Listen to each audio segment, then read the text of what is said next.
handcuffed on my own ranch while HOA Karen Vivian Wells screamed about vagrant camping laws. She didn't know. I'm the county sheriff. Picture this. I'm fishing at my family's lake. Cattle loving nearby when flashlights blind me. My deputy cuffs me apologizing because Vivian in her white Lexus called me a vagrant, filming with a smug smirk. Her taunt. Rules apply to everyone. Rage burned in me. I'm Sheriff Rex Calloway, 8 years strong. Her harassment's now evidence in a federal fraud case. Small towns spill secrets and Vivian's are ugly. Today, badge gleaming, I'm slapping cuffs on the real criminal. Got an HOA horror story? Drop your wildest Karen. Clash below. Where are you watching from? Bet your HOA Karen never went this far. Let me back up and tell you how. This whole mess started. I inherited this 47-acre ranch from my grandfather, Bull Calloway, a man who could stare down a tornado and make it change direction. This land's been in our family since 1952. Back when handshake deals meant something and neighbors helped neighbors without asking what's in it for them. The crown jewel, a spring-fed lake so clear you can count pebbles 15 feet down. The smell of mask smoke from evening campfires mixed with that clean lake smell always reset my head after a hard week. Been county sheriff 8 years now. Domestic violence calls, meth labs, accident scenes that stick to your soul like tar. By Friday evening, I'm running on fumes and bad coffee. That lake's my therapy. Pitch a tent, catch some bass, listen to nothing but water lapping against the shore and cattle settling in for the night. Recent divorce didn't help my stress levels. Nothing dramatic. Sarah and I just grew apart like trees, planted too close together. She kept the house in town with its manicured lawn and homeowner association rules. I got my sanctuary back. Fair trade. Then Hurricane Vivian blew in from California. Vivian Thornberry Wells, 58 years old, arrived 2 years ago in her pristine white Lexus SUV. You know the type. Blessed license plate frame. Perfectly styled blonde hair that doesn't move in wind, and an attitude that could freeze hell over. She bought the biggest house in Met Brook Estates, the new development that sprouted up like poison ivy along my eastern property line. Within 6 months, she'd elbowed her way into being HOA president. Her campaign promise: bringing proper standards to this community. The artificial vanilla scent of her car air freshener still makes my stomach turn. I've got nothing against folks wanting nice neighborhoods, but Vivian imported that militant California HOA mentality to rural Texas, where people have been getting along just fine for generations without somebody measuring grass height with a ruler. Our first meeting happened on a Tuesday evening. I'm unloading fishing gear when I hear gravel crunching under expensive tires. Vivian emerges flanked by her loyal minions, Pudge Morrison, a retired insurance adjuster with dead eyes and too much time, and Delilah Crayons, former city planning clerk who got forced out for being too nitpicky even for government work. Sheriff Calloway, Vivian announced in that honey-dripped voice that immediately set my teeth on edge. We need to discuss your recreational activities. She handed me an official violation notice zip tied to a clipboard like she was serving a federal warrant. The charges: unsightly temporary structures and non-conforming recreational activities affecting community standards, $500 fine, 7-day compliance deadline. The sound of that crisp violation paper fluttering in the evening breeze still makes my jaw clench. Ma'am, I said, keeping my voice level, this property predates your HOA by 40 years. I've got the original surveys to prove it. Her smile never wavered. The kind of smile sharks give seals. Paperwork can be complicated. Sheriff, rules are rules. This isn't the Wild West anymore. Delilah stepped forward, clipboard clutched like a weapon. Wouldn't want any complaints about law enforcement professionalism reaching the county commissioners. The threat hung in the air like smoke from a house fire. Crystal clear. Play ball, or they'd torpedo my career. I've arrested tweeters with better people skills than these three ladies, I said, tipping my hat with exaggerated politeness. I'll certainly look into this matter. I'll have a blessed evening. Driving home, I stopped for gas station coffee that tasted like burnt disappointment and wondered what fresh hell I'd stumbled into.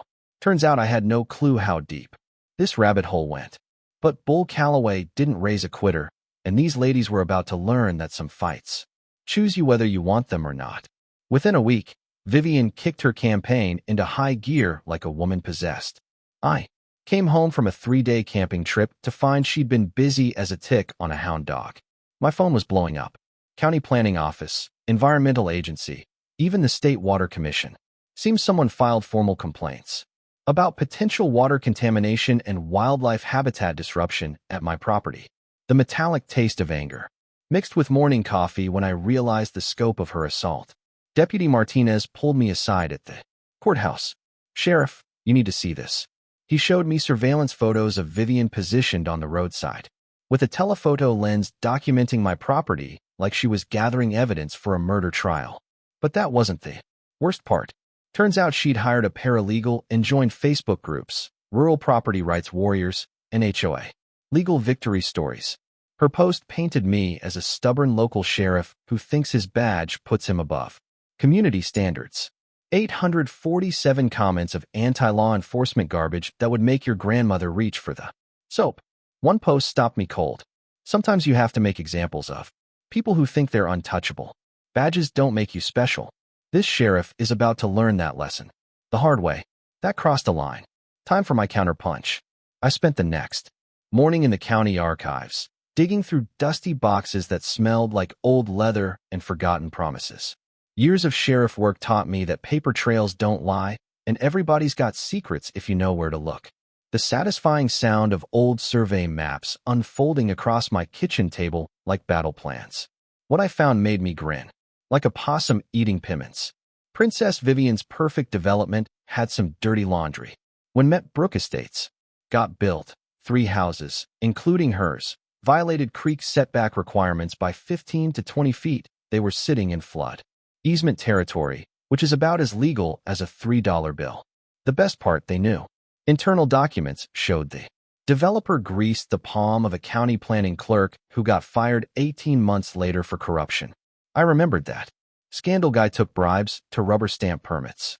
Back then I thought about property owners getting screwed. Now I realized Vivian was one of the screwers, not the screwiest. My grandfather always said, "You got to let folks dig their own holes." So I decided to fight this as a private citizen, not a sheriff. No badge, no authority, just one Texan, standing up to a California transplant with delusions of grandeur. The whole mess became prime entertainment at Marlene's Diner. Small towns love drama, especially when it involves somebody getting too big for their britches. The comforting smell of chicken fried steak and diesel exhaust as the evening crowd rolled in with their opinions. That HOA lady versus Rex dominated every conversation. Town split. Predictably, newcomers talked about property standards while old-timers muttered about outsiders telling folks what to do. Marlene started an unofficial betting pool. Current odds favored me, but Vivian had deep pockets. And California crazy on her side. Gus from the hardware store mentioned she'd tried citing him for parking his work truck in his own driveway. Commercial vehicle violation, she called it. 3 other locals shared similar harassment stories. Pattern emerging. She targeted working folks while leaving wealthy neighbors alone. That's when I remembered something from Police Academy about property law. Texas has strong adverse possession protections. You can't just form an HOA around existing property and claim authority over it. Original property rights trump new community agreements every single time. Wish I'd paid more attention back then instead of thinking about fishing. 3 days later, Vivian proved she wasn't backing down. Her latest next-door post read, "Does anyone know if camping counts as livestock? Asking for a friend." I had to laugh. Woman was dumber than a box of rocks, but persistent as a hungry mosquito. My phone buzzed with a text from Martinez. "Boss, you might want to brace yourself. Word is she's planning something big for next week." Little did I know just how big. Vivian's something big turned out to be a surveillance operation that would make the NSA proud. She organized what she called a property standards committee, basically her personal spy network. 5 Met Brook residents got patrol schedules, assigned shifts, and clipboards for documenting my every move like I was running a criminal enterprise instead of enjoying my God-given right to fish on my own land. The unsettling feeling of being watched every time I stepped outside my front door. Ring. Cameras sprouted overnight like digital mushrooms, strategically positioned on their properties, but aimed straight at mine. Technically legal since they were on their own lots, but creepy as a stalker's photo album. Every time I fired up my truck or grabbed the mail, motion alerts probably lit up their phones. Then my own department started getting swamped with calls. 23 reports in 8 days from the same number. Suspicious camping activity. Possible vagrant encampment. Ongoing trespassing situation. Deputy Martinez, rookie that he is, didn't know it was my property and actually drove patrol checks twice. The irony tasted more bitter than gas. Station coffee at 3 a.m. Vivian was building a paper trail thicker than a phone book, setting up her public nuisance case. Had to admit her tactical thinking was solid, even if I wanted to arrest her for breathing. But I didn't get to be sheriff by being stupid. Years of law enforcement taught me that people's pasts predict their futures. So, I did what any good cop does. Ran Vivian Thornberry Wells through every database I could legally access. What popped up made my jaw drop. 3 previous addresses across California and Arizona. 3 separate HOA disputes. Same exact playbook every single time. Move in, seize control of the board. Systematically harass problem neighbors until they sell cheap. Then mysteriously those properties get flipped for huge profits. The sound of evidence printing at 2 a.m. in my office told an ugly story. Bakersfield forced out elderly couple after citing them for excessive religious decorations. Phoenix drove away single mom with disabled kid through constant noise violations. Each time property sold for 20 to 30% below market value to community-minded buyers who just happened to be Vivian's associates. The Phoenix case went to court. Lawsuit filed, settled privately, records sealed tighter than Fort Knox. But sealed doesn't mean invisible when you've got badge access. That's when it clicked like a shotgun shell chambering. This wasn't about my camping or community standards. This was about cold, hard cash. Vivian wasn't just a control freak. She was running a real estate scam with an HOA uniform. I needed perspective, so I drove to Marlene's Diner, where all the town's wisdom gets served with coffee and pie. Gus, I said, sliding into the corner booth. Tell me more about those other folks Vivian's been hassling. The smell of bacon grease and honest conversation filled the air as Gus laid out the pattern. Elderly widow whose husband just passed. Sudden violation notices about unmaintained landscaping. Young mechanic restoring a classic Camaro cited for commercial activity in residential zone. Vietnam vet growing vegetables for therapy. Agricultural use violations. All got the same treatment. Daily documentation, legal threats, then helpful offers to relocate somewhere more suitable to their lifestyle. She's picking off the vulnerable ones, Gus said, stirring sugar into coffee black as crude oil. Folks who can't afford lawyers or don't know their rights. That's when Dr. Reginald Thornberry shuffled over, looking like a man who'd lost a fight with his own conscience. Sheriff, he whispered, glancing around like his wife might materialize from thin air. I need to apologize for Vivian's behavior. She's done this at every place we've lived. I thought retirement might calm her down, but money just makes her hungrier. He slipped me a business card for a divorce attorney. Really good lawyer. Helped me understand my legal options regarding marital asset separation. Even her own husband was planning his escape route. Walking back to my truck, I texted my old training partner at the state police. Remember when drunk teenagers were our biggest headache? Why? What fresh hell you dealing with now? HOA. President running a real estate scam disguised as community improvement. Need backup?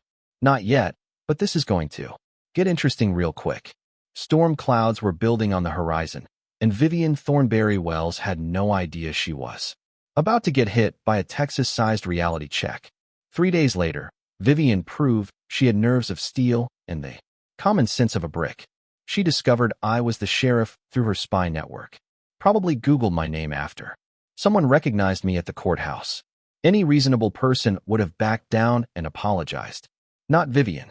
She doubled down like a poker player with a losing hand. No one is above the law. Became her new rallying cry. Posted on every social media platform from here to California. But here's where she really stepped in it. She contacted county commissioners directly demanding I recuse myself from any HOA-related calls. Then threatened to involve the state attorney general over conflict of interest and abuse of public office. The bitter taste of stress and too much. Coffee started becoming my daily breakfast routine. Tuesday morning brought a formal written complaint from the county administrator. Had to meet with commissioners next week to address citizen concerns about impartial law enforcement. Vivian had submitted photos of me camping claiming I used county vehicles for personal recreation. Complete fabrication, but politics is about perception, not truth. That's when she made her fatal error. The photos she submitted as evidence contained timestamp data proving they were shot from my property, not the public road. Her surveillance committee had been trespassing for weeks, documenting my private life like some twisted reality show. Game on. I started wearing a body camera during all property visits. Learned that from domestic cases where everybody's story changes. Installed trail cameras strategically positioned on my land, aimed at roads and fence lines. Within 48 hours, I struck gold. The satisfying sound of digital cameras clicking as they captured Pudge Morrison testing my gate lock at 2 a.m. like some wannabe burglar. Then Sarah called completely out of the blue. My ex-wife still had that shark instinct for legal blood in the water. Rex, she said, I've been watching this Facebook drama, and that woman reminds me exactly why I escaped California. How so? HOA intimidation tactics. I worked for a law firm handling these cases. Mind if I dig around? Sarah had resources, as I didn't. Access to civil court databases, property records, legal filings across multiple states. 2 days later, she uncovered the smoking gun. The rustle of legal documents spread across my kitchen table like a treasure map to justice. Rex, look at this. Vivian's brother-in-law owns the mortgage company, financing every single distressed property purchase in her previous neighborhoods. Same pattern. Harassment campaign, lowball offer, quick sale, family financing, flip for double profit within 6 months. That's when I remembered something from a federal law enforcement seminar about organized crime. When criminal enterprises cross state lines and involve multiple conspirators, federal racketeering statutes start applying. Suddenly, this wasn't just local harassment. It was potentially a federal case. This isn't just about being mean to neighbors, Sarah continued. This is systematic fraud disguised as community improvement. Meanwhile, our little dispute was dividing the county like a Civil War battle line. Local newspaper. Headline read, Sheriff versus HOA. Rural rights dispute sparks heated debate. Comment section exploded with over 200 responses arguing everything from property rights to law enforcement accountability. The familiar smell of newsprint and courthouse coffee as reporters started circling like vultures sensing fresh carrying. Support split. Predictably. Old-timers backing me, newcomers supporting proper oversight. But something beautiful emerged. Other victims found their voices. Mrs. Arya, the elderly widow, finally spoke up about Vivian's pressure campaign over property maintenance violations since her husband's death. Young mechanic with the classic car project shared his harassment story. Vietnam veteran growing therapy vegetables described constant citations for agricultural violations. Pattern was crystal clear. Target. Vulnerable residents. Force cheap sales. Profit from community destruction. VFW. Offered legal fund support. Ranchers Association provided character references. Even some met Brooks. Residents quietly expressed solidarity. Tired of living under Vivian's dictatorship. But our queen wasn't finished escalating. She called an emergency HOA meeting to vote on no confidence in local law enforcement. Her solution? Hire private security to patrol Met Brook because current sheriff's department is compromised by personal interests. The metallic taste of pure outrage as I realized she wanted her own private militia. That evening, I reviewed property law from my academy days. Texas strongly protects landowner rights. You can't just declare authority over existing properties through surveying and intimidation. Professional surveyors carry legal weight that HOA complaints and smartphone apps never will. My phone buzzed. Martina's texting, Boss, she just posted about hiring security consultants for uncooperative residents. Getting seriously weird vibes. I texted back, screenshot. Everything. Document all posts. This is evidence now. Vivian Thornberry Wells was about to learn that some fights you just can't win. Sarah's breakthrough came at 11:47 p.m. on a Thursday. delivered through a phone call that changed everything. Rex, get over here now. I found the smoking gun, and it's bigger than we thought. 20 minutes later, I was sitting in her kitchen staring at documents that made my stomach drop. Sarah had called in favors from her old law firm, the one that handled Vivian's sealed Phoenix case. Remember that settlement? Well, sealed doesn't mean invisible when you know the right clerks. The smell of late night coffee mixing with the rustle of damning evidence spread across her kitchen table. The original Met Brook Estates development permit required a 50-foot buffer zone from all existing properties. Vivian's house and 4 others violated that requirement by 15 to 30 feet, but here's what made my blood boil. They knew about it from day one. Look at these internal emails, Sarah said, pointing to printed communications. Vivian to developer. Buffer zone issue resolved through legal channels. Code for they bought off the planning clerk. The bitter taste of corruption left my mouth dry as desert sand. But that was just the beginning. The real bombshell made me want to start making arrests immediately. The bribe was temporary, Sarah continued. Designed to get construction approved until statute of limitations expired. Problem? They miscalculated Texas law. Buffer violations can be challenged for 10 years, not 7. So if anyone orders a new survey, 5 houses get demolition orders. Property values crash. And since Vivian concealed known violations when she bought, she's facing federal fraud charges. That's when her real motivation crystallized like ice forming on a windshield. If my property ever got developed or surveyed, it would automatically expose the violations.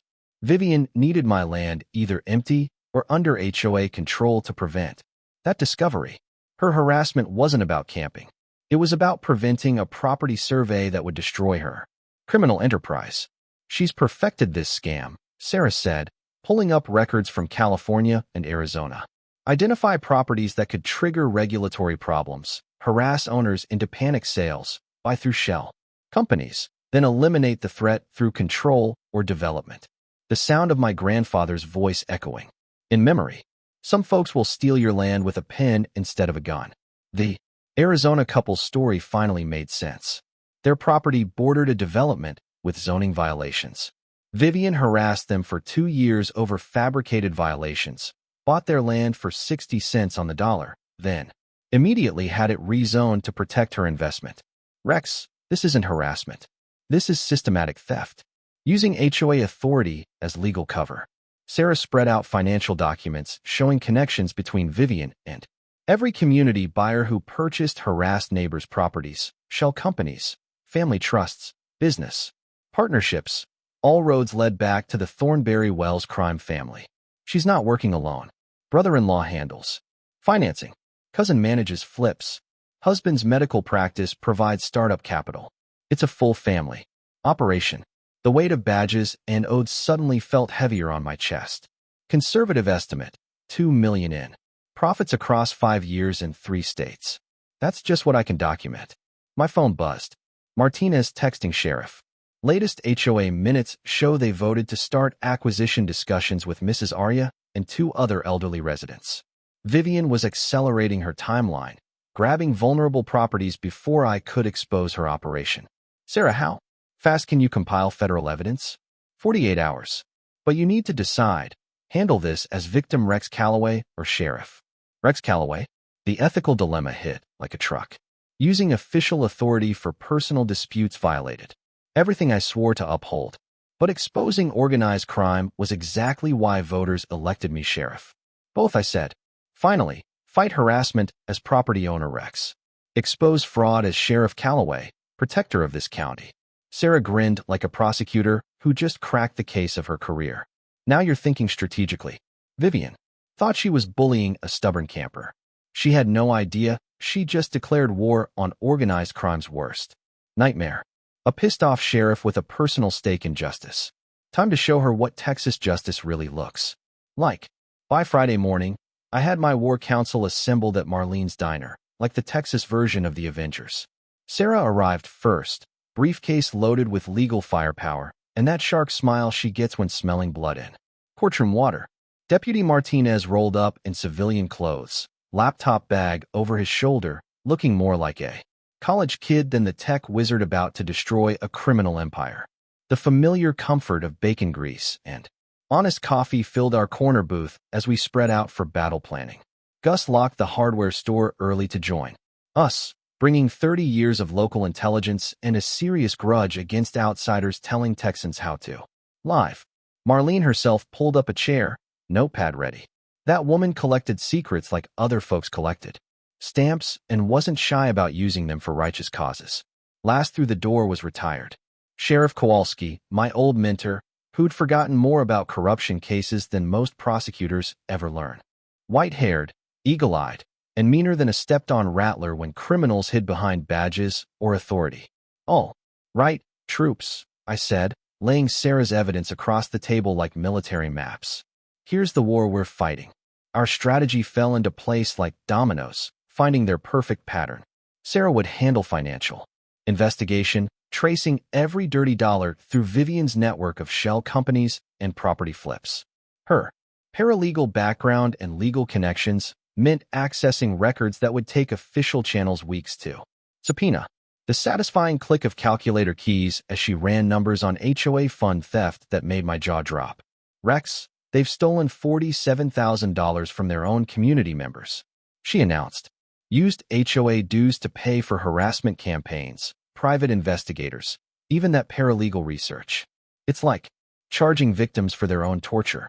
Martinez would coordinate digital evidence collection, creating an airtight case file that federal prosecutors would drool over. Screenshots, surveillance footage, phone records, everything documented with timestamps and legal annotations. "I've been tracking their online patterns," he said, fingers flying across keyboard keys. "They coordinate harassment through private Facebook groups, share